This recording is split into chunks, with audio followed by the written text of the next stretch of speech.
Welcome to episode 5 of When It All Came Together, a series looking back on the days when perseverance finally paid off for a driver at NASCAR's highest level. Today we'll be looking back at David Ragan's race in the 2011 Coke Zero 400 from the Daytona International Speedway. The son of journeyman driver Ken Ragan, David would begin his own racing career in Bandolero cars in the late 90s, earning 2 national titles before moving on to Legends cars and late models.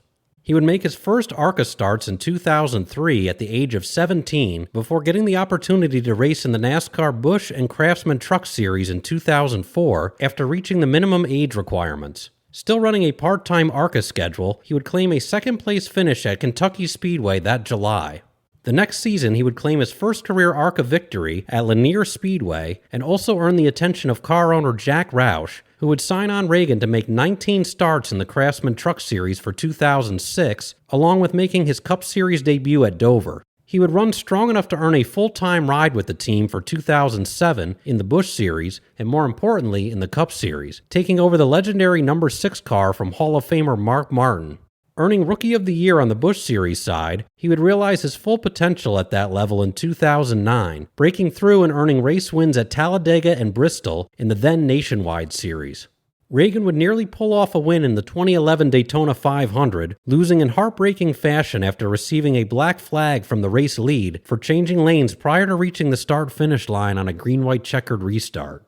By the time teams pulled into Daytona International Speedway on Independence Day weekend, Ragan had made 162 starts at the Cup Series level, having earned 10 top 5 and 26 top 10 finishes, with a best finish of second having come 5 weeks earlier at Charlotte. He would line up in 5th after averaging 181.320 miles per hour on his timed lap around the 2.5-mile oval in qualifying.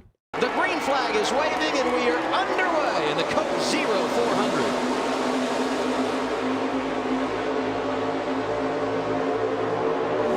The field would quickly break up into 2-car tandems, with this event taking place at the height of this style of superspeedway racing.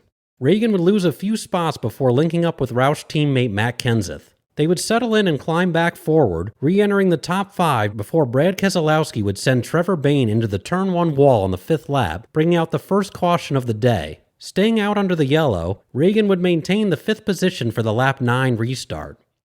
They didn't make pit stops, and they were all running together when the caution came out, so it was easy to find your partner on the restart. Well, and they're all there's a lot of them are teammates up there running right now. You've got, Martin and Gordon, Earnhardt and Johnson, Ragan and Kenseth, Edwards and Biffle. All those guys are teammates, so pretty easy to work with your buddy here.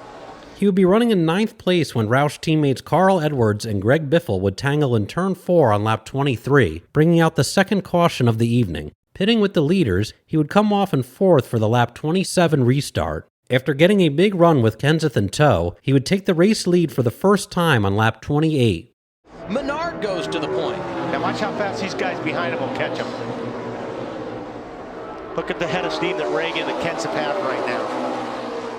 It's now 7 lead changes among 7 different drivers, and there they go on the outside. Ragan, the new leader. Clear, pulling away, clear by 5. When you make that switch, you're going to lose a ton of time. You're going to lose a lot of positions. It's amazing how much time you lose when cars get side by side and make that switch. From the start-finish line to turn 1, they passed them, cleared them, and drove away from them by the time they came off 2 by the same amount. Regan Smith, with an assist from Kurt Busch, would make his way by on the following lap.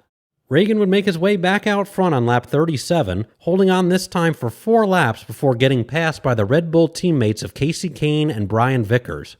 He would be running in the 2nd position when Dave Blaney would crash in turn 1 on lap 48, slowing the event for the 3rd time. Well, guys, Matt Kenseth leaving with 4 tires. His teammate David Ragan, the same thing. 4 tires, no changes on either one of those cars.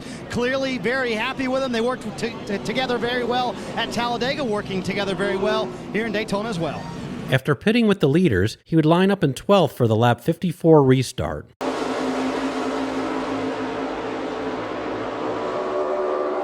He would quickly make his way back up to the top 5. And we shouldn't be surprised David Ragan is up front, Adam. Remember, he almost won the Daytona 500, leading on the last restart, got penalized on that restart. Here's a sneak peek into a conversation with his teammate, Matt Kenseth.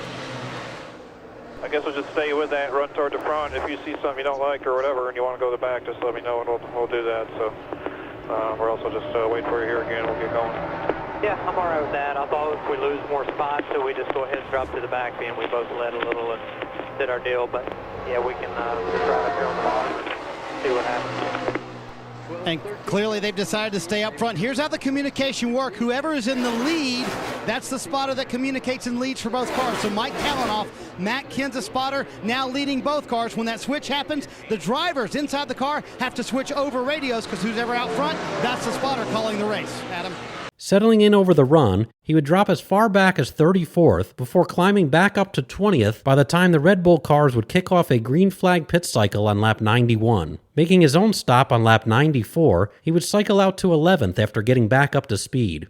Matt Kenseth leaving pit road. His teammate David Ragan beat him out by just a little bit. 4 tires, no changes for Ragan. 4 tires, slight air pressure adjustment for Kenseth. It's funny to hear them come to pit road almost orchestrating when you hit the brakes. So they all hit pit road speed at the same time, Adam. Some of the other leaders coming on this lap. Surging back up to the front of the field, he would overtake the race lead once again on lap 104.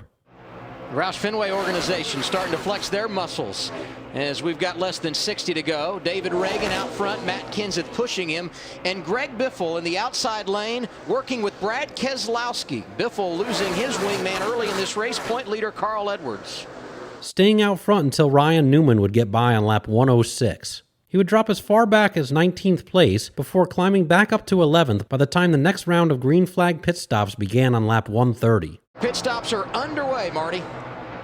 Teammates pitting here, Matt Kenseth and David Ragan. It was 2 tires, had to wait a long time on that fuel, though. I don't know that it gained them a lot to only take 2 tires on that stop. It was an air pressure adjustment for Kenseth and no changes for the 3rd straight stop for David Ragan. Cycling back out to 12th after getting back up to speed, he would re-enter the top 10 on lap 146 and the top 5 as the field completed lap 149. Riding in 4th until lap 154, he would then push Matt Kenseth to the race lead. 2 or 3 seconds ahead. New leader, Matt Kenseth and David Ragan getting around Ryan Newman and Denny Hamlin, shot out of a cannon. If they do jump on our outside, you just roll out of the throttle just a little bit so they don't separate like we did to them. See, now they're talking about separating the packs. If they get to the outside, roll out. Keep them beside of us. Don't let them separate us. That was David Ragan talking to Matt Kenseth. They run 1st and 2nd right now. Harvick and Menard right behind him. And doesn't matter what your gauges are saying. At this point, you're not swapping anymore. Yeah. So we could. It's very possible you start seeing some guys get hot at this point as well. With 5 laps to go, it's not going to blow all the water out of it. Yeah. It may kill some horsepower, but it's not going to blow all the water. It's not going to go to steam. Sliding back to 4th right as the field would stack up in turn 4 on lap 158, leading to Jeff Gordon getting spun around and bringing out the 4th caution of the evening. Staying out under the yellow, he would retain the 4th position for the restart on lap 163. Like I said earlier, I think you got to hang with the guy that you've been working with all night, don't you, Marty? Well, it's interesting, all the radio talk here, because your drafting partner is beside you. So how they make this change, because clearly the 11 and 39 want to work together, the 6 and 17 want to work together. David Ragan came on his team radio, said, I'm going to the 17 radio. Nobody say a word for the final few laps, Adam. This should be good. First attempt at a green-white checker. How about overtime in the Coke 0400 at Daytona? Retaking the lead entering turn 1, seconds before Mark Martin and Joey Logano would trigger a 15-car pileup, putting the event back under caution. Sometimes, as a race car driver, you'd love a second chance. Remember February, Daytona 500, late race restart, who was leading? The man that's out front right now, David Ragan, made a big mistake. Pulled out of line before the start-finish line, penalized, and I'm sure many sleepless nights knowing that the big one maybe got away. Perhaps a shot at redemption. And he's been up there all night. I mean, he's done a really, really good job. And if he can hook up with Matt, he's going to have a good partner around his rear bumper. What can you tell us, Marty? Well, you know David Ragan has been waiting. I talked to him earlier this week, since February, for that moment, Adam, to come back here and have a chance to win. This is the same exact car that he had that race in, and also a car that ran well at Talladega. But now the experience factor comes in. Here's a radio conversation between he and his drafting partner all night long, Matt Kenseth. Where do you think you want to start at, David? I don't know, probably the top. Yeah, either one's fine with me. The only thing I caution against is not to get caught free wide on the top. But when we start in the front, your momentum is so slow, I don't think we want to be way up there, so blow by in the middle. But whatever you think, I'm just going to lock straight onto that thing. I shouldn't have to offset at all. I'm just going to push you all the way home if I can. Yeah, think about it. You're probably a little smarter than me on this deal, so we got a lap or two to make a decision. I haven't finished one of these in 2 years, so yeah, I think you're good.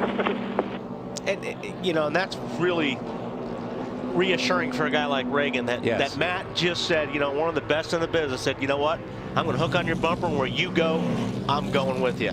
The action would resume on lap 169 for a second attempt at a green-white checkered finish. When